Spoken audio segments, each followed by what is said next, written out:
Good morning friends, मैं नरेंद्र पाटिल आपका स्वागत करता हूं मिशन डायबिटीज फ्री इंडिया में। तो आज का विषय है, जैसे लास्ट टाइम हमने देखा था कि हमने सिम्टम्स के बारे में जाना था कि कैसे पहचाने अगर हमें डायबिटीज हुआ है तो। लेकिन आज हम जानने वाले हैं दोस्तों कि डायबिटीज होता है मगर एग्जैक्टली हमारे शरीर में क्या होता है, राइट। अभी बहुत सारे पेशेंट से मैं जब मिलता हूँ तो एक बात खुल के सामने आती है कि कई लोगों को 10 साल से, 15 साल से, 20 साल से, और ऐसे भी लोगों को मैं मिला हूं जिनको 30 साल से डायबिटीज है। और लेकिन मैं जब उनको पूछता हूं कि आपको डायबिटीज है, इसका मतलब आपके शरीर में क्या गड़बड़ है, तो वो बता नहीं पाते। मतलब दोस्तों 30 साल अगर किसी के शरीर में डायबिटीज होने के बावजूद भी अगर उसे पता ही नहीं चला कि उसके किस ऑर्गन में गड़बड़ है, तो बड़ी ये दिक्कत वाली बात है। क्योंकि जब तक आपको पता नहीं चलेगा आपके शरीर में क्या गड़बड़ हुई है तो आप उसको कैसे ठीक कर पाओगे। और यही बात है कि आज तक बहुत सारे लोग डायबिटीज होने के बावजूद भी ये जान नहीं पाए कि भाई उनके शरीर में क्या गड़बड़ हुई है। तो आज हम यही जानने की कोशिश करेंगे कि हमारे शरीर में डायबिटीज में कहाँ पे गड़बड़ होती है। तो अभी जो गड़बड़ समझने के लिए हमें थोड़ा सा हमारा सिस्टम या शरीर कैसे बनता है वो समझना पड़ेगा। तो सबसे पहले हमारा शरीर जो है वो करोड़ों खरबों पेशियों से मतलब 37 ट्रिलियंस के आसपास सेल्स हमारे शरीर में होते हैं। मतलब हमारा शरीर का जो ढांचा है या शरीर जो बना हुआ है वो सेल्स से बनता है, जिसको हिंदी में हम कोशिका कहते हैं और मराठी में हम उसको पेशी कहते हैं। तो पेशी या कोशिकाओं से हमारा ये शरीर बना हुआ है। जैसे ही विशिष्ट कार्य के लिए बहुत सारी कोशिकाएं इकट्ठा आती है, एकत्रित होती हैं, तो टिश्यू बनता है। अभी टिश्यू भी 4 तरह के होते हैं, चारों तरह के कई सारे टिश्यू इकट्ठा आते हैं तो बनता है ऑर्गन। अभी ऑर्गन भी बहुत सारे होते हैं, जैसे एक्सटर्नल ऑर्गन है, जैसे जिन्हें हम देख रहे हैं, आँख है, नाक है, कान है, दांत है, राइट, जीभ है, ये सारे एक्सटर्नल ऑर्गन है। और इसी तरह इंटरनल ऑर्गन भी होते हैं, राइट, जैसे कि आपका ईसोफेगस हो गया, अन्न नलिका हो गई, लीवर हो गया, स्टमक हो गया, लार्ज इंटेस्टाइन हो गया, हार्ट हो गया, ये इंटरनल ऑर्गन्स हैं। तो बहुत सारे टिश्यू जब एकत्रित आते हैं तो ऑर्गन्स बनते हैं और विशिष्ट कार्य करने के लिए ऑर्गन्स एक सिस्टम में आ जाते हैं, एक साथ जुड़ जाते हैं, तो उसको हम कहते हैं ऑर्गन सिस्टम। जैसे कि हमारे शरीर में अभी डाइजेस्टिव सिस्टम है, राइट, ये पाचन का काम करते हैं, ऐसे अन्य सिस्टम होते हैं। तो ये सारे सिस्टम्स को मिला के बॉडी बनती है, राइट। तो जैसे बॉडी बनने का जो सिलसिला है, सेल से टिश्यू, टिश्यू से ऑर्गन, ऑर्गन से सिस्टम और बॉडी, ये बीच वाले सारे हिस्से अगर हम हटा देते हैं तो हमें मिलेगा our body is cell, cell is equal to body. मतलब सेल ही बॉडी है और बॉडी ही सेल है। इसका मतलब हमें जो भी ऊर्जा की जरूरत लगती है, हमें जब भी भूख लगती है, तो भूख किसको लगती होगी? डेफिनेटली दोस्तों भूख लगती है सेल्स को। सेल्स को ऊर्जा की जरूरत है और हम खाना खाते हैं जो पेट में जाता है। तो बहुत सारे लोगों को ऐसा लगता है कि भूख पेट को लगती है, बट पेट एक स्टोरेज टैंक की तरह काम करता है, राइट। जैसे हमारे घर में पानी की टंकी होती है, वो पानी में, उस टंकी में हम रोज पानी भरते हैं, लेकिन क्या वो टंकी पानी पीती है? कभी नहीं, राइट। वो टंकी से पानी बाहर जहाँ पे भी रिक्वायरमेंट है वहां पे चला जाता है, वहां पे यूज होता है। वैसे ही पेट भी हमारे शरीर का एक स्टोरेज टैंक है, जहाँ पे हम खाना खाने के बाद उसका पाचन होता है, राइट। फिर बचा हुआ पाचन स्मॉल इंटेस्टाइन में होता है। ये 1.5 से पौने 2 घंटे का प्रोसेस है। फिर सारा बचा हुआ भोजन जो है वो खून में अवशोषित हो जाता है, राइट। अभी खाना खाने के बाद जो भी आपने खाया है उससे ग्लूकोज बनता है, उससे प्रोटीन मिलता है, उससे फैट्स बनते हैं, उससे विटामिन और मिनरल्स, ये 5 तत्व हमारे शरीर में आ जाते हैं। तो जो पेशी या सेल का जो भोजन है वो है ग्लूकोज, राइट।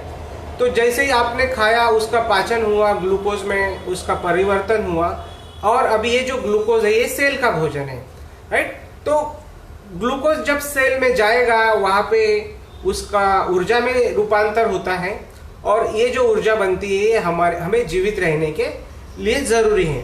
अभी ग्लूकोज को सेल तक लेके जाने का काम हमारे शरीर में एक और हार्मोन करता है, उसका नाम है इंसुलिन। डायबिटीज में दोस्तों जिसको भी डायबिटीज है उसको इंसुलिन शब्द बताने की जरूरत नहीं, उसको पता ही रहता है। और बहुत सारे लोग आजकल इंसुलिन का इंजेक्शन भी ले रहे हैं। तो ग्लूकोज को सेल तक लेके जाने का कार्य ये इंसुलिन नामक हार्मोन करता है। अभी ये इंसुलिन कहाँ पे बनता है? तो ये इंसुलिन बनता है हमारे पैंक्रिया में, राइट, जिसको हिंदी में अग्नाशय कहते हैं और मराठी में स्वादुपिंड कहते हैं। तो ये जो स्वादुपिंडक नामक ग्रंथि है, इसी ने पूरा तहलका मचा रखा है। और आज डायबिटीज के बारे में जहां तहां आप चर्चा देख रहे हो। तो ये जो पैंक्रिया होता है, ये पैंक्रिया में अल्फा और बीटा सेल होते हैं। जो अल्फा सेल होता है वो ग्लूकागॉन बनाता है और जो बीटा सेल होता है फ्रेंड्स वो इंसुलिन बनाता है। तो ये जो बीटा सेल है ये इंसुलिन बनाता है। इंसुलिन बनने के बाद इसको खून में छोड़ा जाता है और खाना खाने के बाद ग्लूकोज कहाँ पे आता है? वो भी खून में आता है। तो वहां पे ग्लूकोज और इंसुलिन दोनों एक दूसरे के साथ हाथ मिलाते हैं और चल भाई, इंसुलिन बोलता है ग्लूकोज को, तुझे मैं लेके जाता हूँ तेरे जगह पे। कहाँ पे लेके जाना है? हाँ, सेल तक उसको पहुंचाना है। अभी सिर्फ ग्लूकोज को सेल तक पहुंचाने का काम इंसुलिन नहीं करता है, इंसुलिन और भी कार्य करता है। जो शरीर में आपके एक्स्ट्रा ग्लूकोज होता है उसको इमरजेंसी के लिए ये लीवर में स्टोर करता है।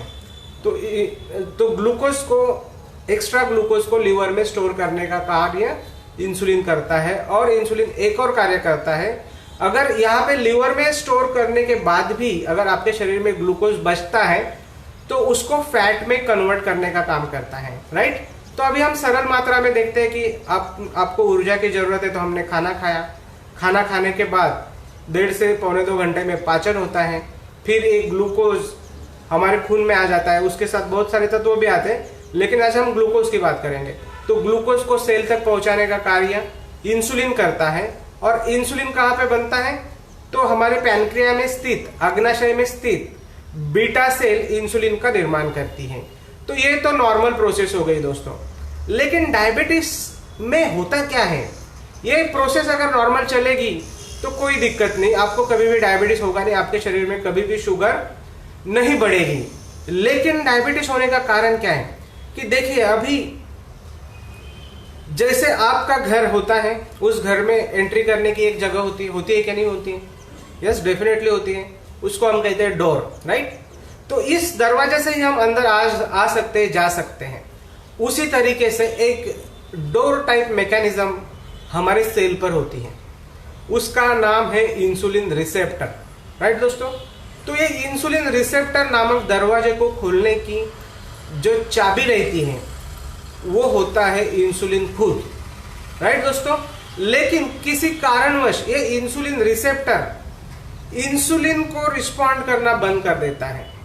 अगर आपके शरीर में इंसुलिन की मात्रा बहुत ज्यादा हो जाती है, उस वक्त ये इंसुलिन रिसेप्टर इंसुलिन को रिस्पॉन्ड करना बंद कर देता है और वो जो दरवाजा खुलना चाहिए वो खुलता नहीं है, राइट फ्रेंड्स। तो इंसुलिन के साथ कौन है? डेफिनेटली इंसुलिन के साथ ग्लूकोज है। जो दरवाजा खुलेगा तो ग्लूकोज सेल में जाएगा और सेल में जाने के बाद वहां पे उसका ज्वलन होगा और आपके शरीर के लिए जो पर्याप्त ऊर्जा चाहिए, एटीपी, एडिनोसिन ट्राइफॉस्फेट, ये ऊर्जा बनती है। लेकिन अभी आपका दरवाजा, सेल के ऊपर जो दरवाजा है वो तो बंद है, इसका मतलब वो तो खुलने वाला है नहीं।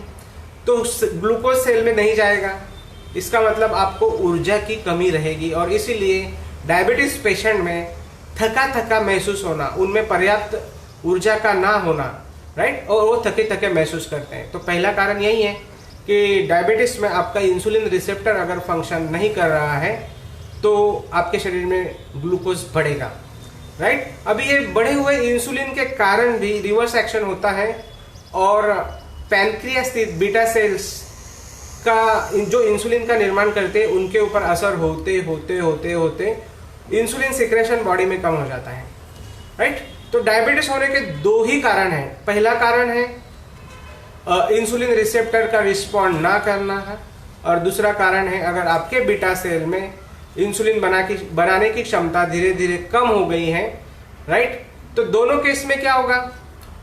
कि आपके शरीर में ग्लूकोज, रक्त में ग्लूकोज तो है, लेकिन जहां पे इसको जाना चाहिए, कहां पे जाना चाहिए, कोशिका में, सेल में जाना चाहिए, वहां पे वो पर्याप्त मात्रा में नहीं जा पा रहा है, राइट। और इसके लिए ऊर्जा की कमी हो रही है, और ऊर्जा की कमी होने के कारण आपको बार बार भूख भी लगती है, तो बार बार खाने की इच्छा भी होती है, राइट। और खाने के बाद फिर ग्लूकोज बनेगा, वो ग्लूकोज पर्याप्त मात्रा में यूटिलाइज नहीं होगा, तो धीरे धीरे धीरे धीरे क्या होगा, आपके शरीर में ग्लूकोज बढ़ता जाएगा।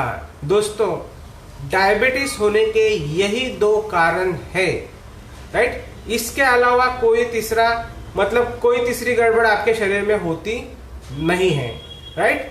तो डायबिटीज ये कोई पहली बात तो बीमारी नहीं है, ये डिसऑर्डर है, राइट।